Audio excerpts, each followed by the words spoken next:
What's up? I'm Grizz. Welcome back. Vinland Saga episode 17. I think we got two ways this can play out. It's either going to go very, very good. Thorfinn's going to hold off Snake or be able to do something to kind of immobilize him a bit and be able to let everybody escape and let them go on and live the life that they want to try and attempt to live, even though it all isn't probably going to go well once they finally get out. Or Snake's going to overcome Thorfinn somehow. Actually, I don't think that's as likely. I think what's more likely is that the first option happens and then we're leaving Cattell and everybody shows back up, and then we have some sort of altercation or confrontation, at least between like the whole family together while they're trying to leave the farm and stuff. So I'm curious what route they're going to take there, but I think it's got to be one of those. So we'll have to see. If you like it all, hit the like and subscribe. Do mean a lot to me. Feel free to stick around for the discussion, as well as leave any comments about this episode or this series in general, as well as recommend any other shows you might want to see me watch at some other point. Let's get going though with episode 17. This still the... Okay, this is a different sequence than the first one we saw last week. It's the most skilled you've ever fought. It also could be because it's been so damn long.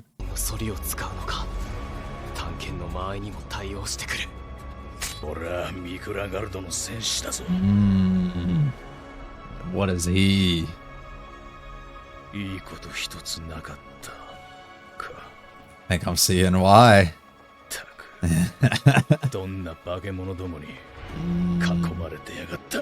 To this day, what kind of monsters surround them? Wow.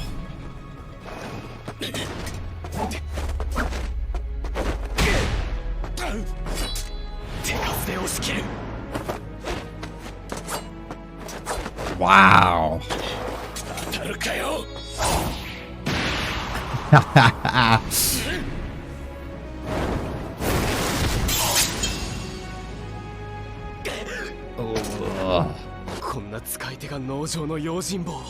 Everybody's got a past and different reasons for winding up how they've been. Did he end up being a slave because he's unlucky?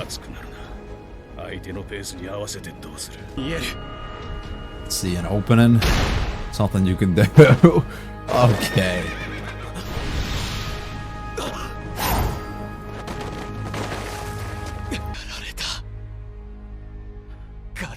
Oh, he got around you to him. Now you gotta... what do you do now? That's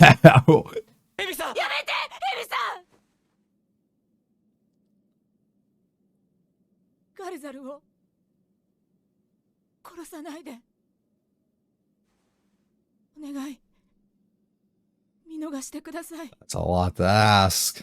He's not gonna listen. He killed multiple men, yep. Why is he get to live? Why should he be overlooked? Wow.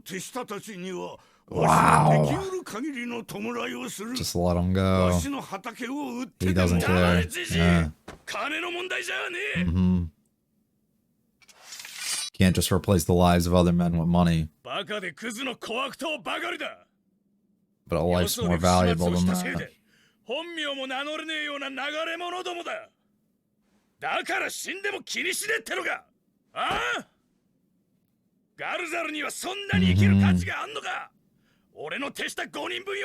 Who are you to kind of justify and try and value what a life is worth in comparison, especially to someone else? Thorfinn, no.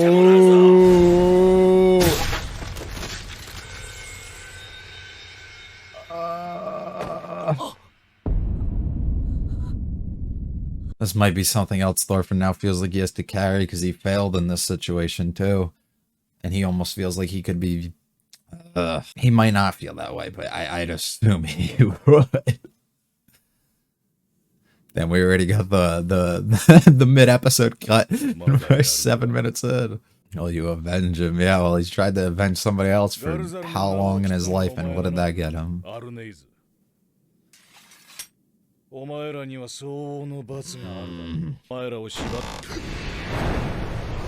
Oh!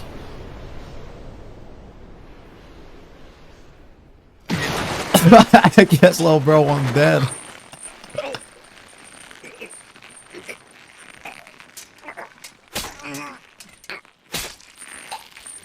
Wow. This is just pure, like, you just choking him out. This is it, too. He has nothing left in him besides this. This is his strength. He's blacked out, too. Look at the eyes. He doesn't even know what he's doing. It's all instincts. This could be a point of, like, complete no return for him. But the sound of her voice could kind of snap him. Yeah.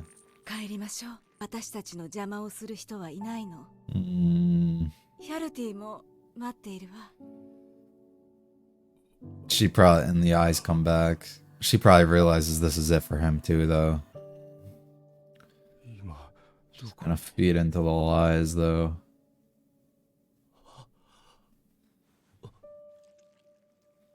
Yeah, she probably just realized this is it for him. You'll be seeing him soon, brother.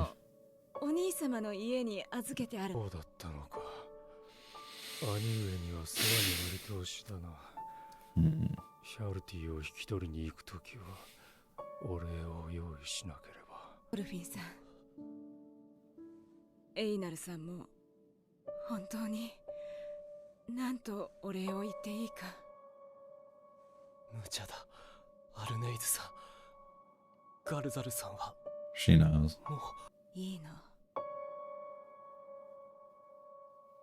Wow.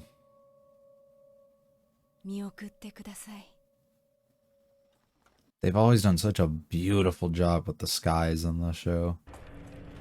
Wow.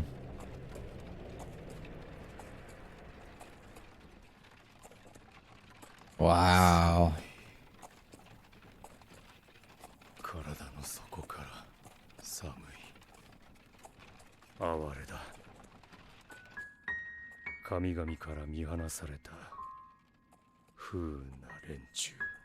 Uh-oh.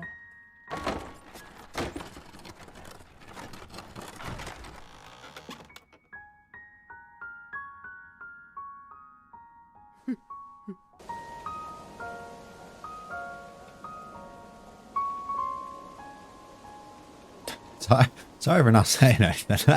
I really don't know what to say. そなたは私の新たな誇り。ヒャルティ。ガルザルの子ヒャルティ。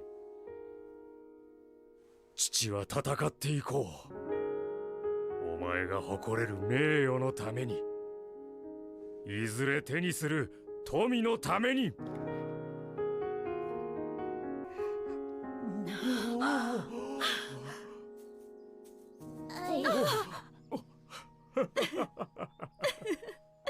I'd assume this is like a everything's kind of coming back to him in his final moment type thing. Or maybe it's just more of him reflecting on the good things he's had in his life.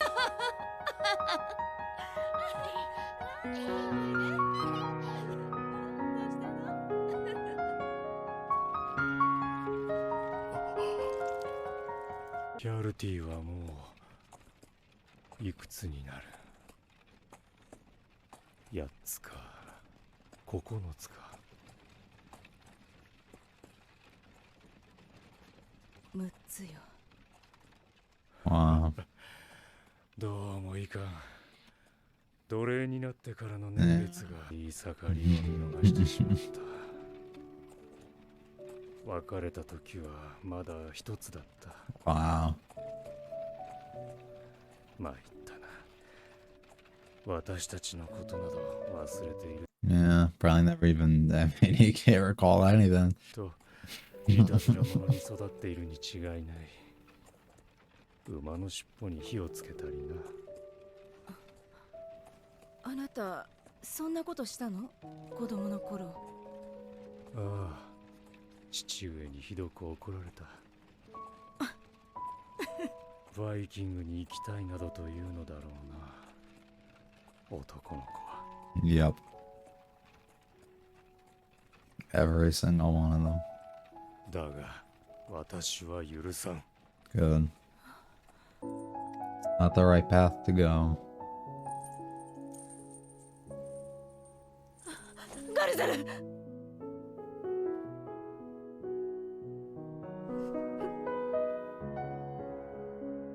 疲れただけだ。Just let him rest. what they all say. 休ませてくれ。 Yeah. Wow.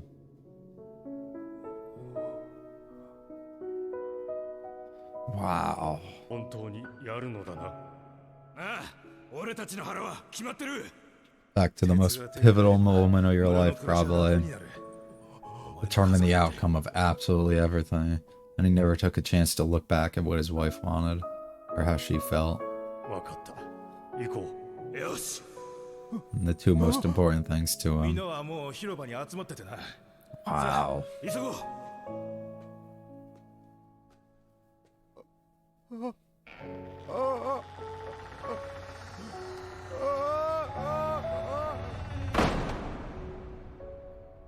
アルネイス。やるティ。もう決してそなたたちのそばを離れない。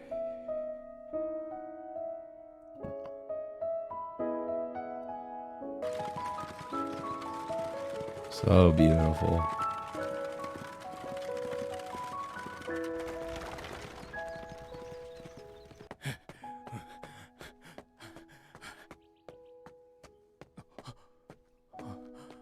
Oh.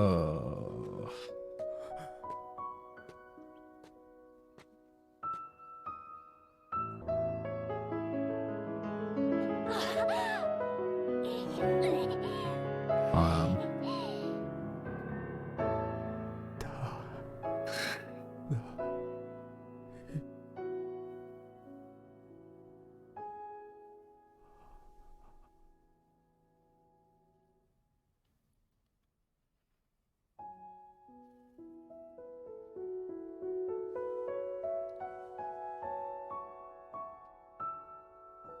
O かえり。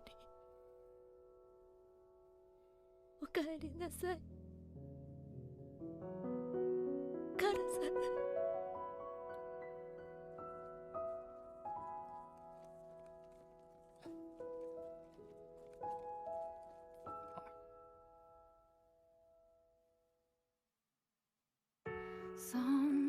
Firstly, as I've said, I think throughout it, I apologize for the lack of speaking on things throughout it. There's really, I don't know, it's hard to really form words in the way I was trying to at least fully be captivated by everything that I was witnessing and what was in front of me and just kind of feel things out.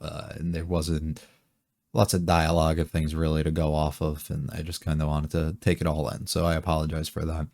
With that all said, even this discussion portion here is going to be, I'd assume, rather short, as there are some things surely to talk about, but for the most part, where I usually go scene by scene and talk about the different things and, you know, where characters' minds and stuff like that are at, I don't think it's necessary for this. I mean, I'll break it into two different portions and talk about the Thorfinn Snake stuff at the beginning and then just overall what happened with Gardar and Arneda at the end. But that's really, it's kind of straightforward what happened, what everybody was thinking. It's not, but that's okay because that's all it really needs to be. It was so done so excellently and so beautifully. This is arguably, I mean, I'd have to give it some time, but arguably one of the best episodes in this series, in my opinion, just from the things that it presents and being able to mix in us finally getting something involving, you know, some sort of fight. As well as mixing in the emotions and everything that occurs in the latter half, while just stunning, beautiful art the entire way through and great music and just everything to bring it to life. Things really just begin off just us seeing how excellent Thorfinn still is at what he does and being able to learn a little bit more about Snake and exactly where he comes from and kind of his past and what he was, learning things about why they use names such as Snake and all that, like everybody within his men, because they have names and they have reputations and stuff in the past that they're trying to get away from and hide from, and that they can't kind of use their actual names as a result of it. And that's why we learn he's so talented, as Thorfinn puts it, the best fighter, I guess, that he's ever actually gone up against. Now, is that true? Is it just because he's been so long, so he's kind of rusty in that aspect? Or is there other, you know, things behind it? I don't know. But their altercation was an absolute treat to watch. It was just beautifully done. Everything about it was fantastic. And I'm so happy that we were able to finally see something again and being able to see Thorfinn fight, but without a weapon this time besides his own hands, and kind of just use that in a way to kind of immobilize somebody and allow these people that he cares for so much to kind of get out of there. Having the conversation with Snake as well, from Sverkel offering things and offering him money in his land and all of this stuff to kind of let it go. And Arne trying to just kind of be like, please just let him go, which is understandable due to the fact that they want him to go, but Snake having the perfect response for it and fully understanding the fact that I understand what you want, but why are you trying to put a value on the life of this man? Why are you trying to say that he's worth more than the men in which he's taken and give him a pass for all the stuff that he's done before? Why does he deserve that when other people haven't been able to get that? Why did these others deserve to die? Why, like, presenting all these important questions to them to kind of make them understand that you can't just buy everything that you want and you can't just kind of let everything go away that you don't want. Really forcing them to fully understand where he's coming from and why he's doing exactly what he's doing, and that certain lives aren't valued more than others, and realistically none are. I guess the only arguments, especially in this case, you can make, it would be like royalty in this situation at least, but none of them are. So why are we, why would the price of one man for 5 all of a sudden be okay? And the only way that he can do it is kind of to avenge his death, or his men's death, and be able to take this life of this other guy, to which the point we see him stab him in the chest, ultimately making us believe at least Gardar is going to be dead as a result. And as everybody breaks down, he kind of just rises from his death. The last, whatever it is, the last bit of strength he has within his body forces him up, kicks in that adrenaline, and gets him just, it's fucking go time. And he rises up and chokes out Snake, as you see the whiteness completely in his eyes, just blacked out, not really knowing exactly where he is. And despite Thorfinn's best attempts to kind of pull him off and yell at him to get off, it really doesn't snap back into reality and know where he is until Arne kind of or until he hears her voice at least. And even then you see the change in expression and emotion within him and just who he is as a person, and he seems to calm himself down a lot. Arne specifically then tells him that they need to get out of here, they need to go. It says that we're going to go see their son again. Well, at this point we're under the expectation already that the son has passed away, despite us not really knowing due to the fact that he got taken. It makes a lot of sense at this point that he would be dead, and her telling him this and him constantly still not being able to know that the son has passed, and just the lie basically that she tells him about this, it's so necessary. I feel like sometimes it is. Well, you could tell him that, but she realized in that moment this is it for him and he's done as well. Why would I kind of let him in on something like that at the end, right? Why would I don't know, why would I tell him that? And ultimately kind of just leaves him having hopes about what their future could be like, and a positive outlook on everything in life, and looking forward instead of having to look down on and look back at the past, and allow him to kind of look forward and move forward with this last moments that they're going to end up having. And while Sverkel ultimately lets them leave, Arne and Gardar basically get to have one final moment as they go away on their horse carriage and just have a conversation about, things, where they come from. And Gardar at this point kind of just starts losing it, starts blacking out a bit, starts just, it's over for him at this point, and you already know it. And just the visuals and everything that they were kind of giving us for the whole time of him kind of just reflecting on things and seeing, everything in his life kind of flash before him, of all the important things and the decisions that he's made, and having the son around and everything that's so good, finding out that he hasn't seen him in 5 years now, and he's only was around by the time that he was 1. I think my favorite part was the scene specifically where he kind of flashes into seeing him making the deal and agreement to go out and fight and look for whatever that they were doing to try and gain wealth and everything that he thought was the right move for his family to do. But this time watching himself and being put in the seat in the past, and being able to look over at his wife holding their son, and the terrified look on her face and nervousness of her basically not wanting him to do this, but probably feeling in a position that's so powerless, of not being able to tell him that she doesn't want him to go, but also on top of the fact that he never even asked or decided to look at her and, take her input on exactly what she wanted, and realize the regrets and the things that he's done in the past. And we've talked about regrets specifically in the show with a lot of characters and what they can mean, and Arnade especially, exactly what goes on with her and her regrets of certain things that she might have done as well in the past, and that the regrets, the like the what ifs almost with everything. But just him being able to finally see that for once and recognize the mistake and the turning point in his life that led everything to shit for the next 5 years of it, what exactly, where he went wrong and why and everything was just so beautiful to be able to have him see. And then him to flash back out but flash into a dreamlike state, and him being able to run along happily going to look for his family and being able to find his son just swinging along and happy, basically giving you the confirmation that he has passed on, and while he's passed on, he's able to find his son there, and be reconnected with him for the first time in years, and being able to finally have that connection that they want. Well, now at this point, they would just have to wait for their mother, who's not going to end up being there. And who knows, maybe the story leads us down that direction in which she is going to get brought there. I have no idea. But that was also just a beautiful moment, him finally being able to say that he's home after, leaving and not being able to. I wonder if this is like a ReZero situation, being able to recognize, your mistakes for the last thing that you might have not said versus what you should have said type of thing.